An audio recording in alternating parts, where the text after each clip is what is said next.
창세기 37장부터 하겠습니다. 291페이지에 보시면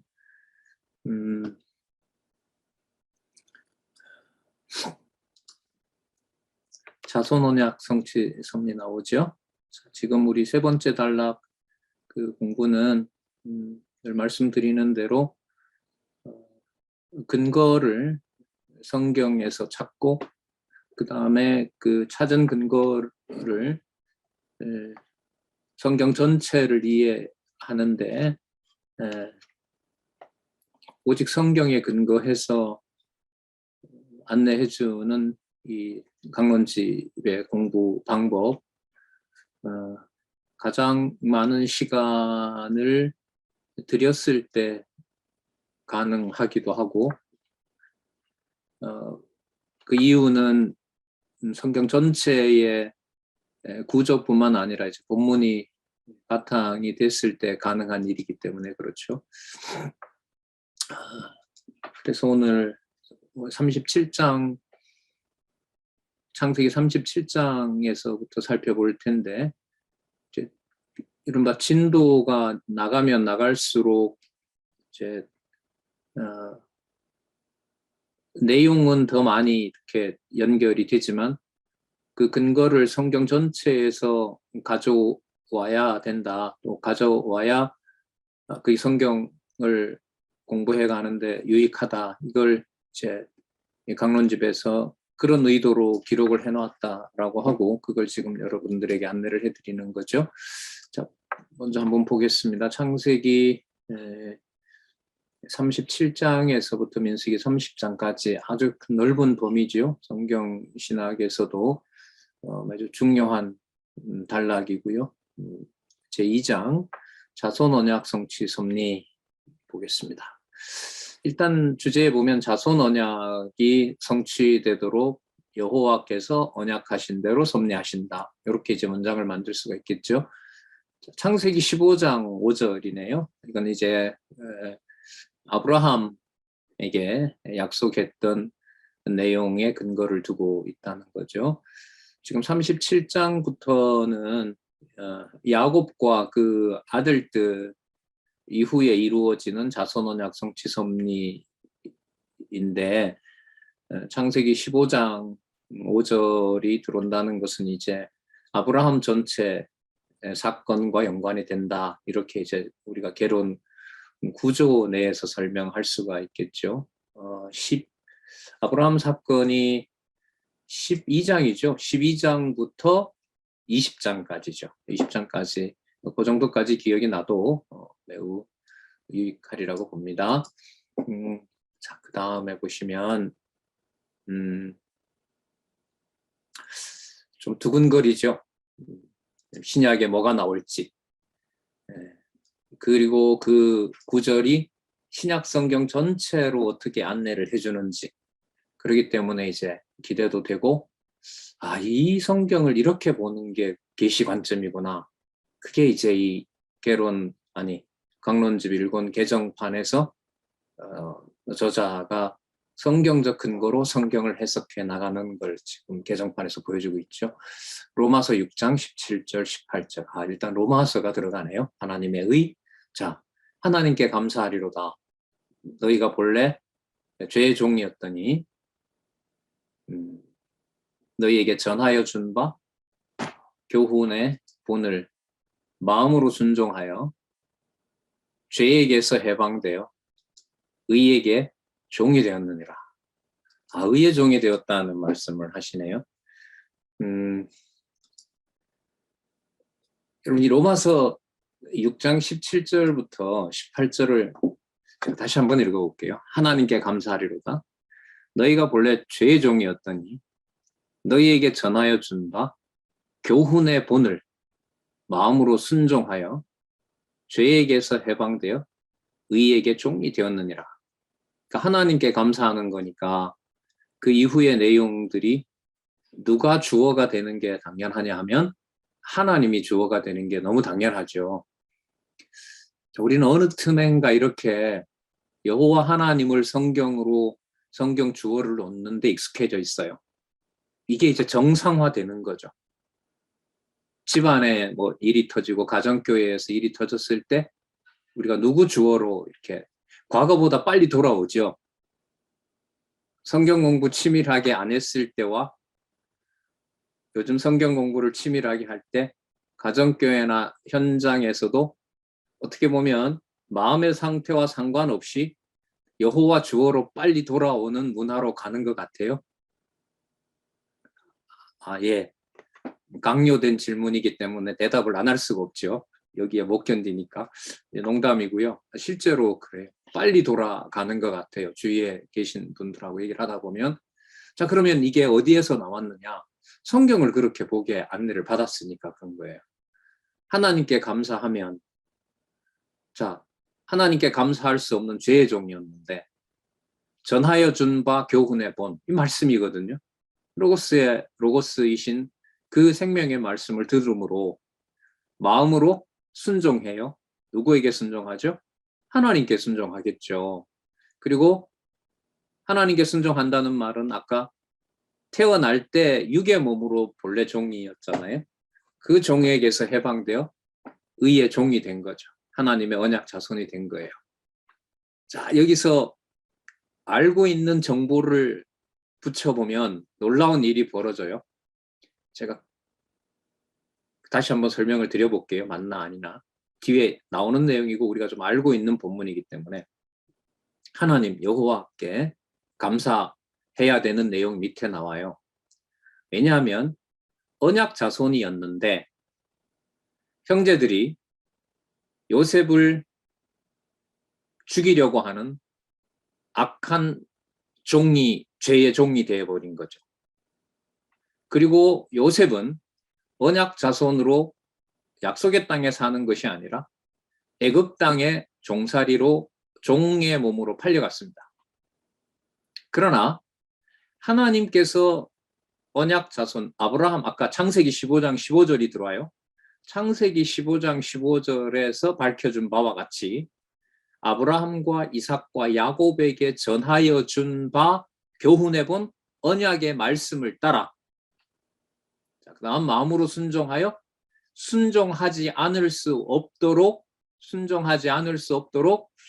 여호와께서 요셉으로 하여금 여호와가 하시는 일이라는 것을 밝혀주므로 아브라함에게 언약했던 그 약속이 요셉에게 이루어짐으로써 몸은 비록 애굽의 종살이하는 몸이지만 하나님의 언약 자손으로 의의 종이 된 사건이 밑에 나옵니다.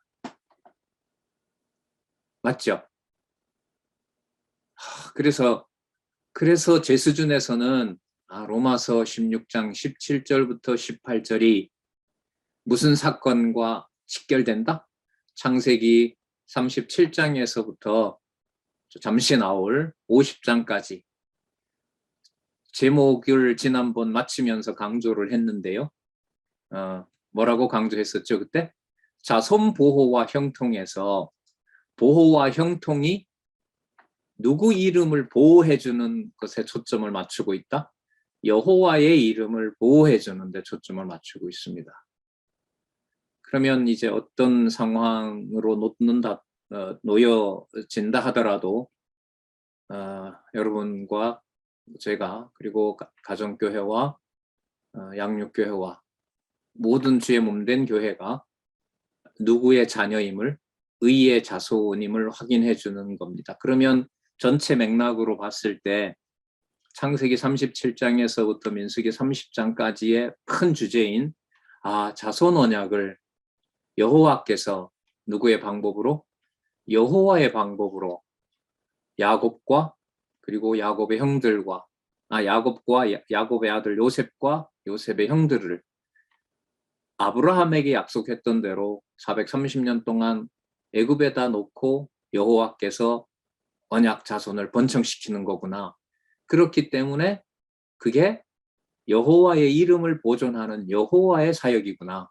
그래서 자손 보호와 형통의 핵심은 위로 올라가면 누가 살아서 누가 약속대로 이루시는 일로 안내를 할 수밖에 없냐면 여호와라는 이름이 안 나올 수가 없죠. 참 논리적이죠. 그죠? 어떤 한 구절을 보더라도 성경 전체로 가되 주제인 여호와 계시로 간단 말이죠. 그걸 우리는 이제 세 번째 단락에서 보고 있습니다. 우리 큰 틀에서 이게 주제를 이렇게 설명을 한 것이 제가 전체를 안내해 주는 걸로 이 창세기 15장 15절과 로마서 16장 18절을 제대로 안내를 했다면은 이하에 나오는 개념들도 여호와 계시 중심으로 갈 수밖에 없죠. 그 너무 당연한 거 아니겠어요? 누가 주어가 나오더라도. 자, 그러면 우리 창세기 37장부터 창세기 18장까지 그 부분 먼저 좀 보도록 하겠습니다. 몇 절에 나와 있냐 하면 창세기 28장 3절이 나와 있네요. 자, 이번에는 창세기로 갑니다. 자, 창세기 28장 같으면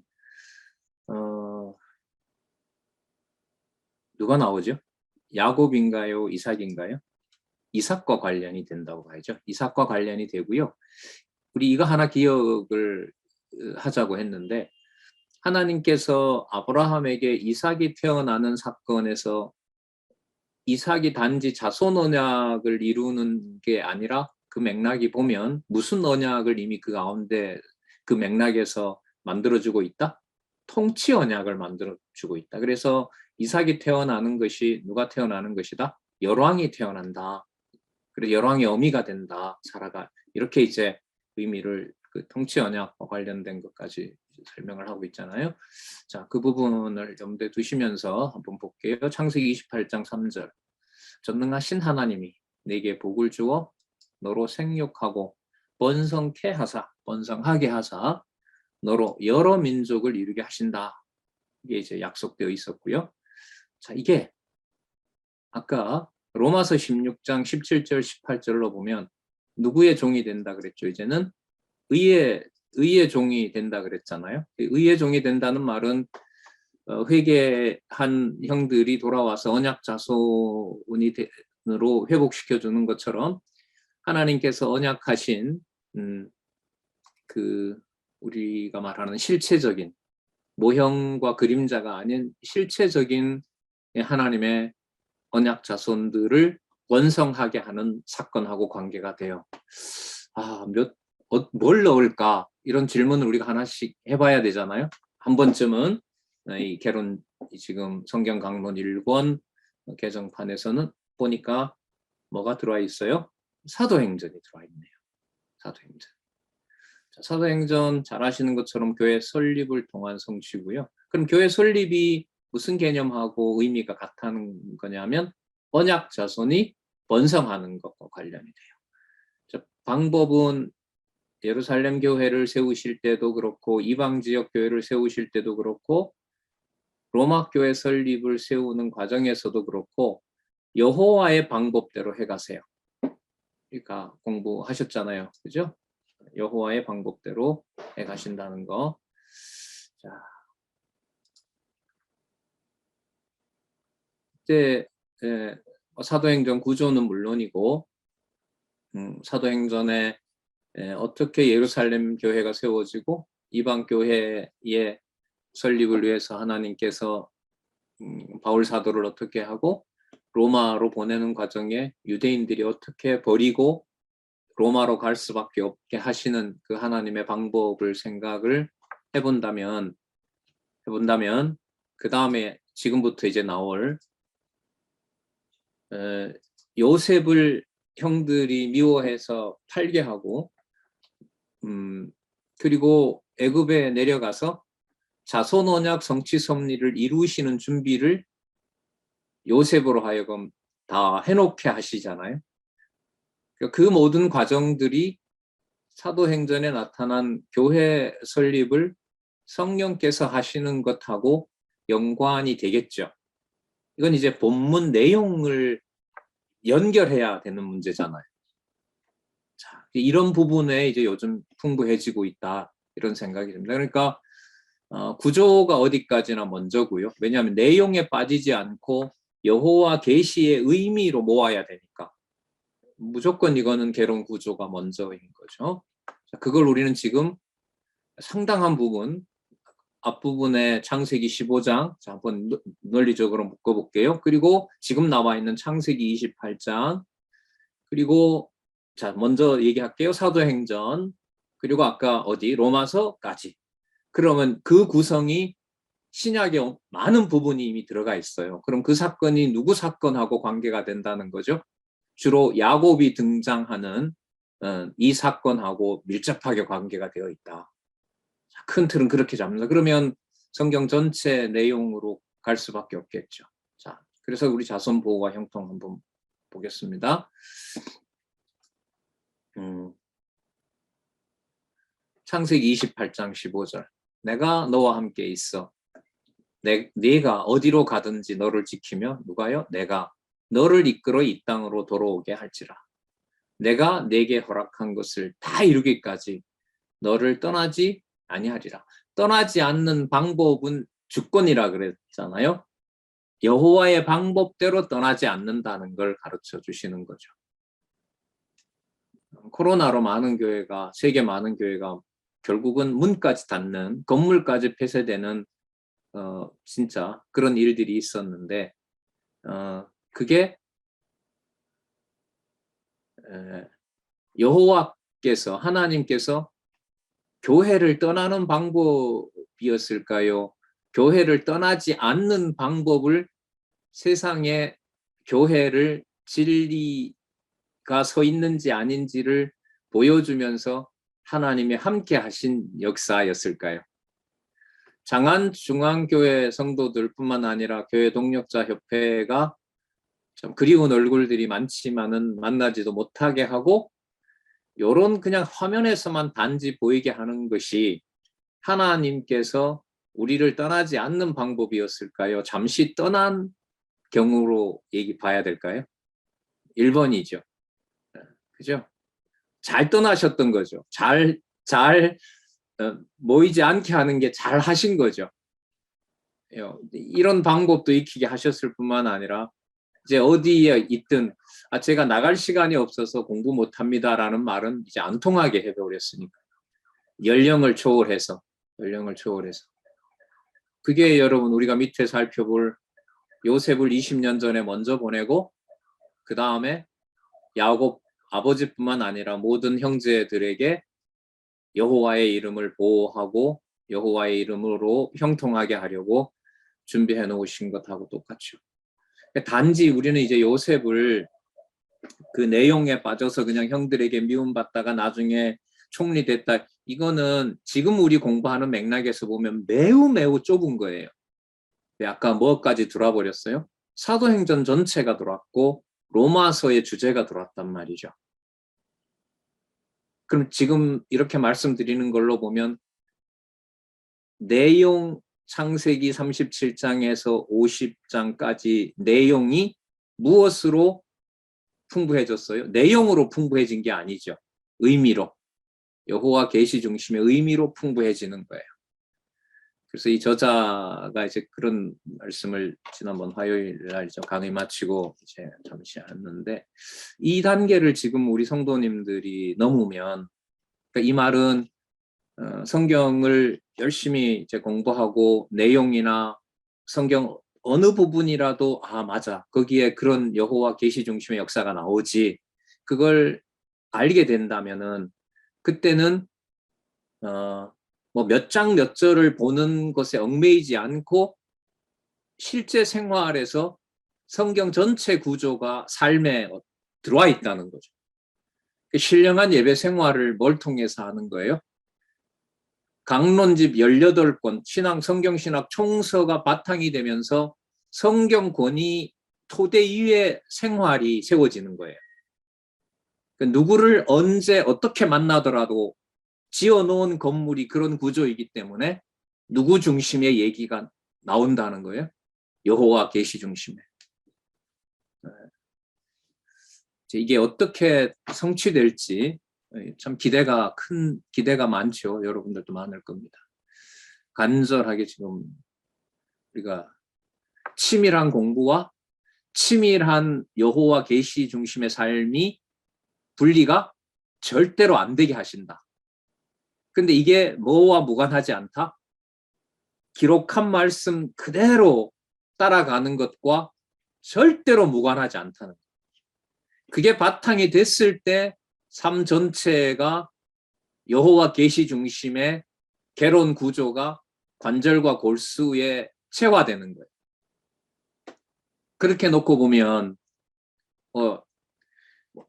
여러분들한테 이제 이리저리 어쨌든 책을 후원하신 분들밖에는 제가 책을 못 드렸는데 지난번 발표도 하고 했을 때 그 개론 구조를 어쨌든 성경 신학을 30년 공부했다는 사람이 이제 바꾸는 걸 봤잖아요. 예. 무슨 사건인가가 이제 온몸에 딱 전해지죠. 이걸 건드려야 되나? 왜? 뭔 대안이 있길래? 이런 이제 고민을 빠지게 되고, 저로서는 이제 그게 문제의식을 가졌기 때문에 글을 쓸 수밖에 없었던 거죠. 그것도 마찬가지예요. 놀랍고 그야말로 충격이죠. 그 충격 속에서 요셉이 형들에게 팔려가는 그 사건도 여호와가 함께 하시리라는 언약의 말씀하고 관계가 있다는 거죠. 내가 네게 허락한 것을 다 이루기까지 너를 떠나지 아니하리라. 다시 돌아와서 보니 이 구절이 또 그 구절이 되는 거예요. 좀 신기하죠? 여러분과 참 진짜 신기해요. 이렇게 돌아왔는데 이 구절이 잘 몰랐는데도 한두 가지 내용을 엮어버리니까 그게 여호와의 존재 증명으로 간다. 이런 복이 어디 있어요? 한두 톨 잡았는데 그게 뭐예요? 엄청난 보화가 되는, 그 확대되는. 자, 히브리서 13장 6절이 나오네요. 그러므로 우리가 담대히 가로되 주는 나를 돕는 자신이 내가 무서워 아니하겠노라. 사람이 내게 어찌하리요. 예. 히브리서 내용이 나오네. 여러분, 히브리서 13장은 이 내용으로 봤을 때 결론으로 가고 있거든요. 히브리서 11장에서부터 시작된 믿음의 주 그리스도를 강조하고 그리스도가 영문 밖에서 그야말로 처참하게 돌아가신 그분이 패배한 것이 아니라 믿음의 주가 되신다는 것을 앞장선 모습이라는 거예요. 그러다 보니 톱으로 켰다 그래. 이사야를 보통 그렇게 얘기하는데 그 히스기야 아들 므낫세가 그렇게 했다고 이스라엘 역사에서는 그렇게 지금 전해지고 있거든요. 그런데 그게 지금 이 본문에 보면 사람들이 내게 어찌하리요. 사람들이 손을 댈 수 없다는 거죠. 그럼 이제 요셉 사건이 연상이 되실 거예요. 자, 그럼 먼저 야곱 아들들의 범죄 보겠습니다. 창세기 6장 8절. 그러나 노아는 여호와께 은혜를 입었더라. 그러나 팔린 요셉이 여호와께 여전히 은혜를 입었더라. 자, 그렇게 읽으면 되겠죠. 자, 뿐만 아니라 만일 은혜로 된 것이면 행위로 된 것이 행위로 말미암지 않음이니 그렇지 않으면 은혜가 은혜되지 못하느니라. 언약 자손들이 나중에 복을 받고 그 요셉이 보디발의 집에 종으로 팔려간 그 사건이 은혜로 된 겁니까? 저주로 된 겁니까? 예? 은혜예요? 저주예요? 은혜죠. 왜 은혜가 되죠? 1번, 요셉이 살아났기 때문에. 2번, 여호와가 항상 함께 하신다는 것을 기억에서 지워버리지 않았기 때문에. 몇 번이에요? 2번이죠. 그러면 보호와 형통이 또 답이 나오잖아요. 누구 이름과 관련된 것이 보호와 형통이다? 여호와의 이름과. 그게 삶에서 지금 녹아내리고 있다고 이제 우리 이 원로는 그렇게 코로나 시기에 공부하신 상황을 그렇게 보고 계시더라고요. 물론 이제 저도 그랬기를 간절히 바라는 거고요. 또 국민 한 97%까지 다 경험을 했다고 하니까요. 그 임박해 오지 않겠습니까? 자, 별날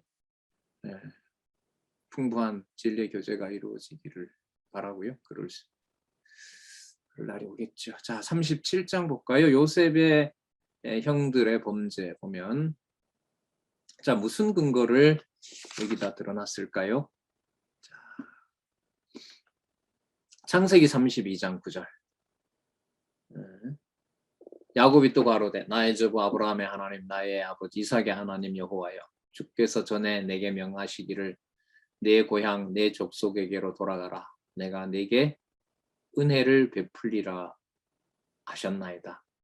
자, 그러면 요셉의 형제들이 범죄했음에도 불구하고 또 지금 이 강론집에 보면 이 기도를 하는 야곱이 그 외삼촌 집으로 도망가게 된 이유가 뭐냐면 아버지도 속이고 형도 속인 거잖아요. 그러니까 범죄해서 갔는데 하나님께서 은혜를 베풀어 준다고 했잖아요. 그럼 이렇게 해보세요. 이 구절에 드는 이 저자의 철저한 여호와 중심의 사고를 한번 보세요. 성경의 근거를 두면서. 그러면 언약 자손들이 범죄하는 요셉의 형제들이 범죄하는 사건을 떠올리면서 저 나쁜 인간들이라는 말보다는 뭘 먼저 염두에 두는 거예요? 저게 은혜와 무슨 상관이 있지? 이걸 먼저 생각하는 거예요. 아, 저 형제가 왜 저러지? 에다가 우리는 저런 악한 짓을 왜 하지? 이게 우리가 몸으로 느끼는 어떤 사고인데 지금 강론집에서는 뭘 먼저 떠올린다는 거예요? 그가 언약 자손이라면 하나님의 어떤 은혜를 보여주려고 하는 거지? 왜냐하면 세계의 역사와 교회의 역사가 누구 중심이니까? 택한 하나님 백성 중심이니까. 그럼 가정교회의 중심이라는 것도 내가 좋은 내 중심이 아닌 거죠. 교회의 머리 대신 그리스도를 증명해 주는 것이 가정교회의 역사인 거죠. 예루살렘에게 혜택 주고 이방에게 혜택을 주는 것 자체가 목적은 아니거든요. 자, 그러면 여호와 이 중심의 사고를 우리가 여기서 살펴볼 수가 있죠. 자, 다시 이제 로마서 11장 6절을 또 이제 소개하고 있죠. 자, 우리 아까 살펴봤는데 또 한번 읽어보겠습니다. 만일 은혜로 된 것이면 행위로 말미암지 않음이니 그렇지 않으면 은혜가 은혜되지 못하느니라. 요셉과 형제들 사건을 어떻게 이 한마디로 딱 이렇게 요약을 하죠? 저는 이런 데서 죄송합니다. 인간적인 얘기지만 이 영원한 고수다. 너무너무 성경을 여호와 중심으로 보고 있다. 이 저자는 너무너무 안전하다. 우리가 왜 이 길을 벗어나려고 할까? 다른 길을 닦아 놓으려고 할까? 그런 저주가 저에게 임하지 않기를 간절히 바랍니다. 이러면서 이제 공부를 합니다. 38장으로 가볼까요? 유다가 혼자서 범죄합니다. 갑자기 웬 유다?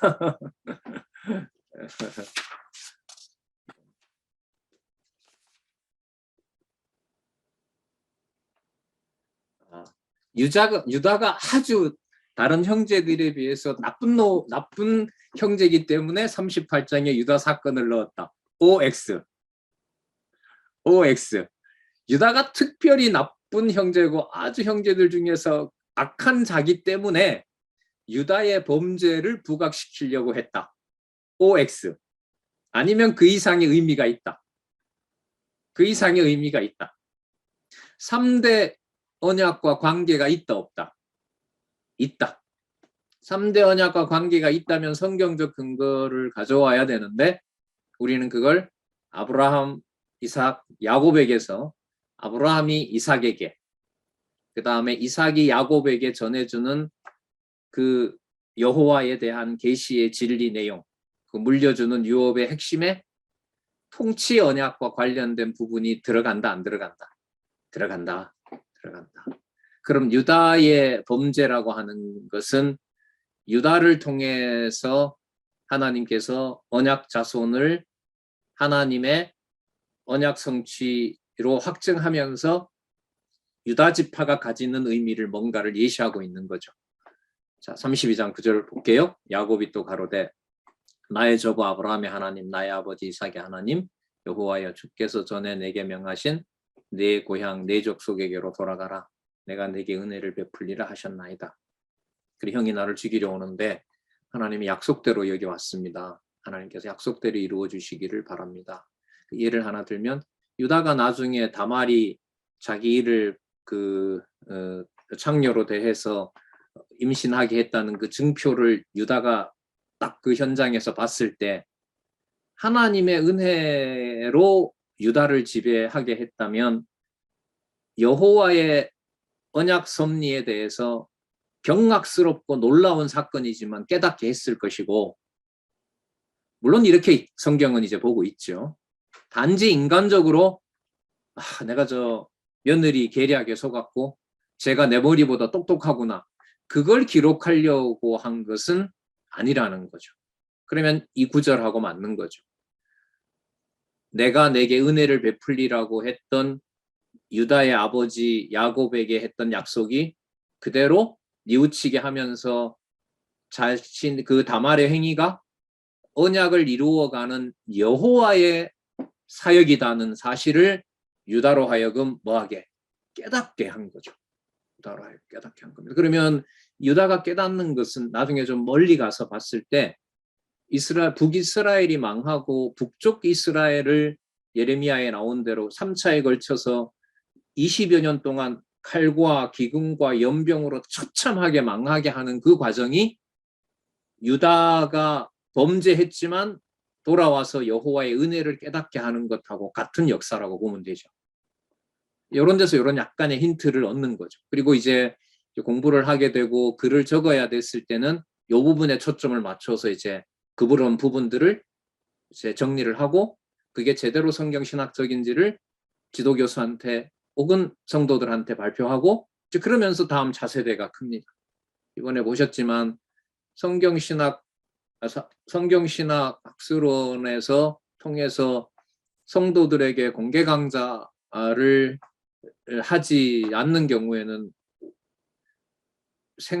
학교 입장으로 보면 빨리 학생이 많이 오는 게 좋겠지만 그 오이코스 본부장하고 이제 학술원에서 얘기한 것은 글을 쓰고 성경신학적인지 반드시 발표를 하고 성도들의 반응도 보고 연구에 더 진척할 수 있는 자신의 어떤 은사를 준 것을 돌아보고 그 다음에 오이코스 박사과정에 석박사 통합과정에 가는 걸로 이제 그렇게 얘기를 했는데 이제 이번에 그 첫 번째 일이 벌어진 거죠.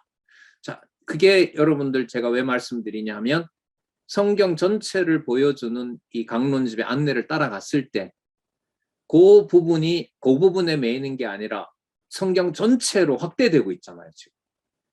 그러면 여러분 구조의 바탕을 두고 여호와의 그 은혜에 초점을 맞추는 이 틀 속에서는 나머지 모든 부분들이 뭐 5가지가 되든 10가지가 되든 그 내용들이 첨가되더라도 누구 중심의 어떤 그 성경관이 확인이 될까요?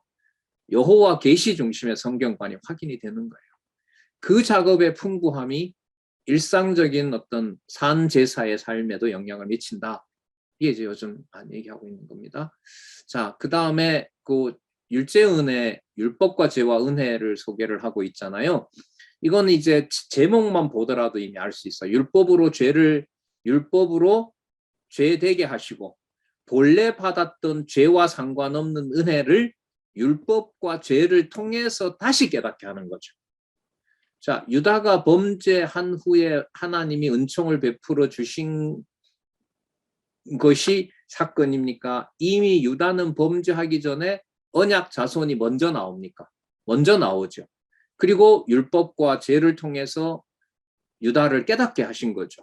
그리고 다시 뭘 알게 되죠? 은혜를 깨닫게 되죠. 뭐 이전에 있었던 행위 이전에 있었던 아브라함과 이삭 열조와의 은혜 언약을 알게 되는 겁니다. 여기서 이제 놀라운 성령의 역사가 작동을 하죠. 성경 강론지 구조로 보면 두 번째 단락인 무슨 사건으로 안내를 하는 거예요? 은혜 중에 은혜 어디로? 창세전으로 데려가는 거예요. 자, 볼까요? 39장으로 가서 보겠습니다. 요셉의 고난과 등급 이렇게 나오는데 창세기 37장 7절에서부터 9절. 자, 요셉이 왜 고난을 당하고 총리로 등극이 되느냐? 창세기 37장 한 7절 한번 보겠습니다.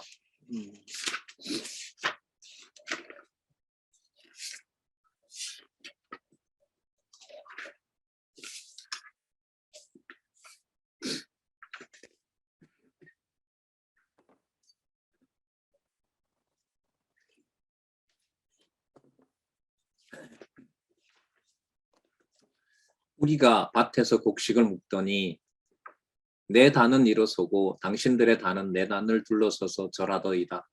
그 형들이 그에게 이르되 내가 참으로 우리 왕이 되겠느냐, 참으로 우리를 다스리게 되겠느냐 하고 그 꿈과 그 말을 인하여 그를 더욱 미워하더니 요셉이 다시 꿈을 꾸고 그 형들에게 고하여 가로되 내가 또 꿈을 꾼즉 해와 달과 11별이 내게 절하더이다 하더이다. 한 번도 아니고 두 번씩이나 형들한테 형들이 내 종이 된다. 이거 하나님이 이런 꿈 꾸게 하신 거 맞죠? 저 인간이 어떻게 나한테 두 번이나 이런 짓을 하지? 같은 성도가? 그거는 그 사람이 한 거죠. 이건 하나님이 한 게 맞는데 우리 생활에 저 사람이 나한테 이렇게 한두 번도 아니고 벌써 몇 번이나 저렇게 한 저것은 저 사람이 문제가 있는 거야. 저 사람이 공부가 덜 돼서 그렇고 저 사람이 뭔가 잘못 깨닫고 있기 때문에 그런 거야. 말이 안 되죠. 그게 말이 되려면 창세기 37장 7절에서부터 9절 사건이 일어나지 말아야 돼.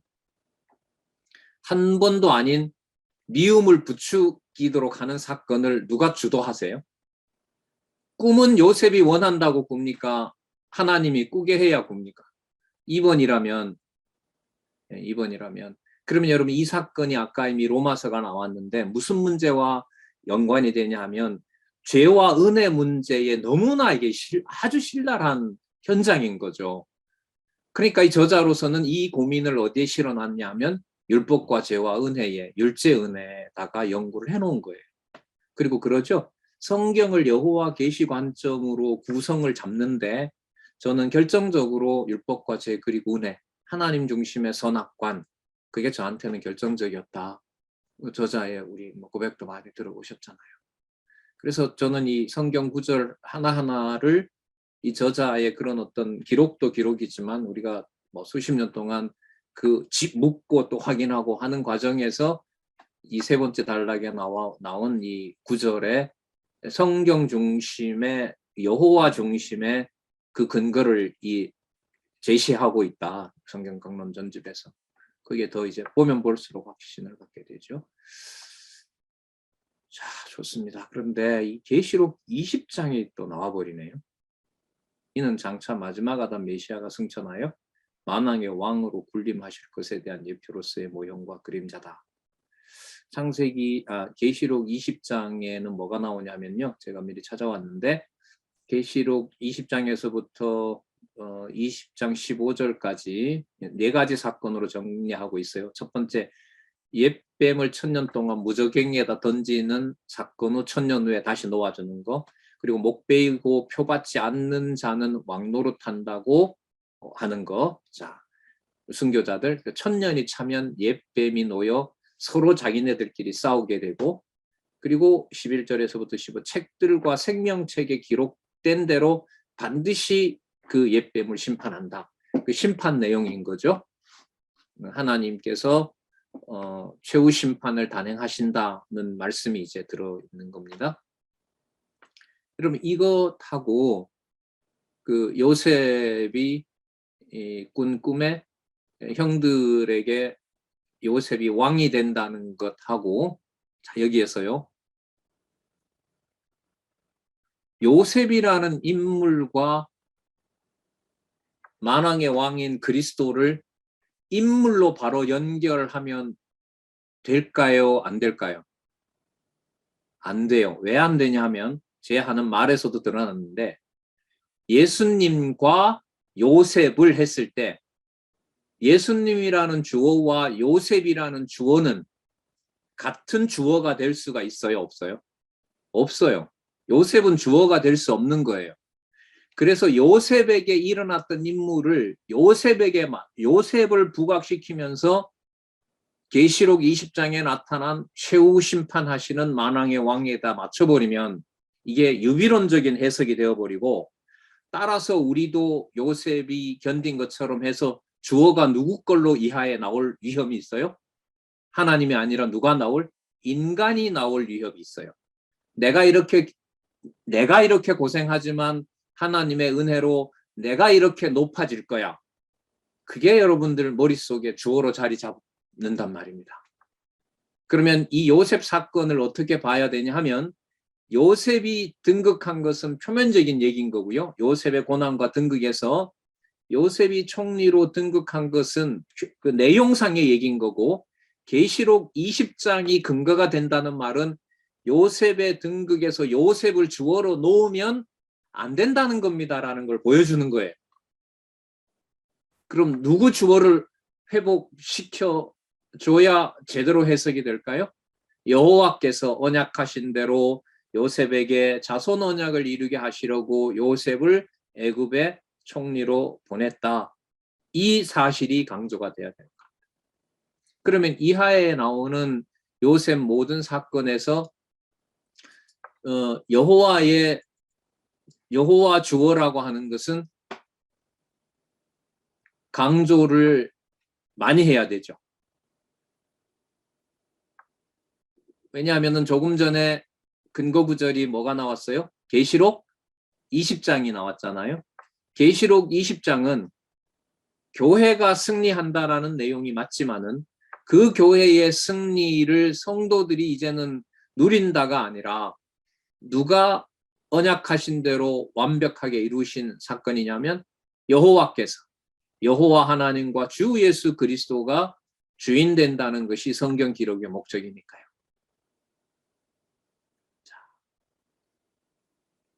그러면 요셉이 옥에서 생활하는 사건은 여호와의 섭리이다라는 걸로 우리가 강조를 할 수밖에 없겠죠. 볼까요? 창세기 15장 13절.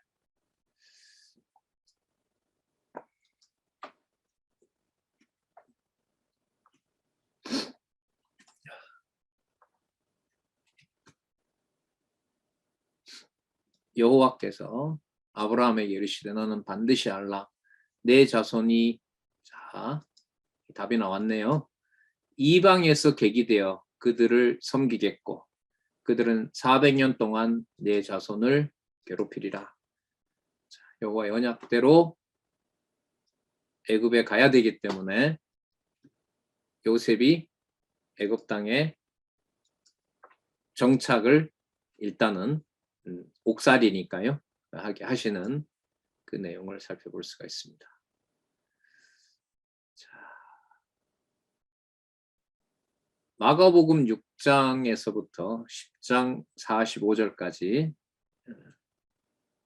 이게 왜 안 돼 있죠? 자, 우리 결론 가지고 오셨으면 우리 마가복음 6장에서부터 10장 45절 한번 보겠습니다.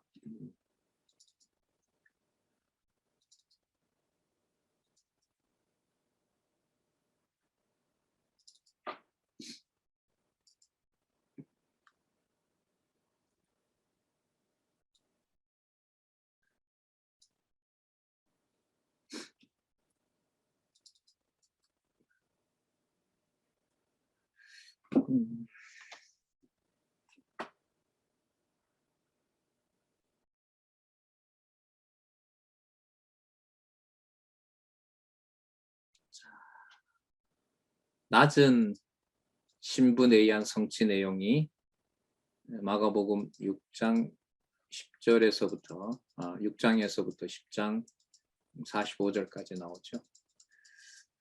자, 뭐 성경 개론 전체를 상세하게 보면 좋겠지만 큰 제목을 보더라도 답이 나오죠. 그 6장의 제목이 나오죠. 6장의 제목이 배척당한 신분. 자, 요셉 사건하고 관련이 되죠? 네, 바로 연결이 되죠. 그 다음에 7장으로 가볼게요.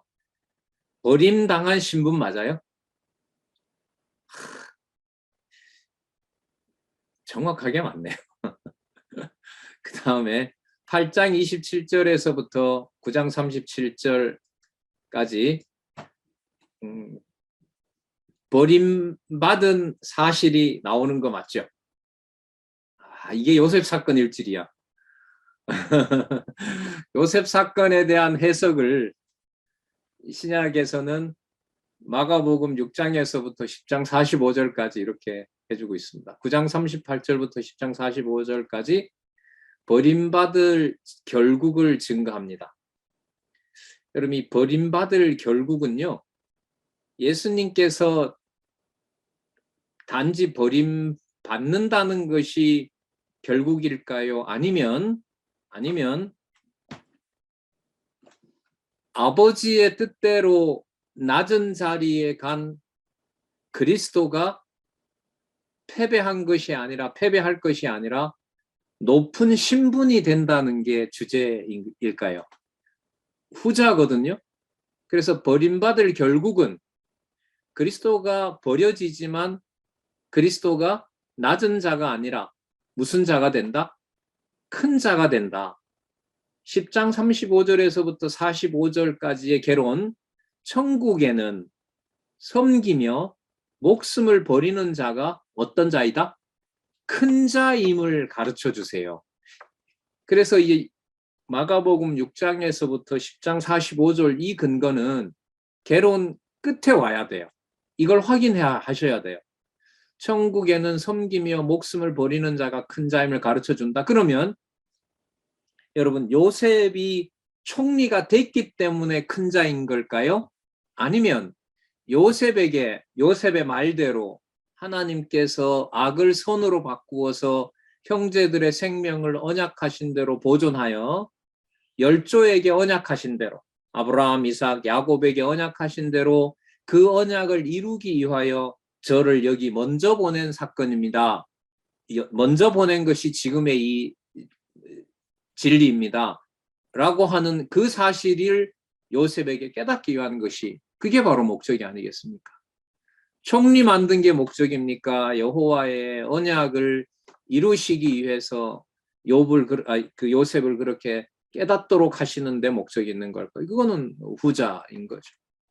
그래서 요 부분은 요까지 내려와야 돼요. 10장 35절에서부터 45절, 천국에는 섬기며 목숨을 버리는 자가 큰 자임을 가르쳐 주신다는 내용, 그걸 그리스도만 하실 수 있다고 하는 것과 그걸 요셉을 통하여 이 사건에서 이미 약속하고 있다는 것. 이렇게 보면 요셉이 그 옥살이 하면서 그 총리가 되는 이 사건은 그리스도 사건과 여호와의 언약, 자손 언약을 여호와께서 어떻게 의의 자손으로 만들어 가는지의 전체 역사를 붙여서 생각할 수 있는, 그 신약과 구약을 연결할 수 있는 아주 중요한 지금 안내를 제가 볼 땐 하고 있다고 봐요. 네. 네, 우리 잠시 찬잔하시고요.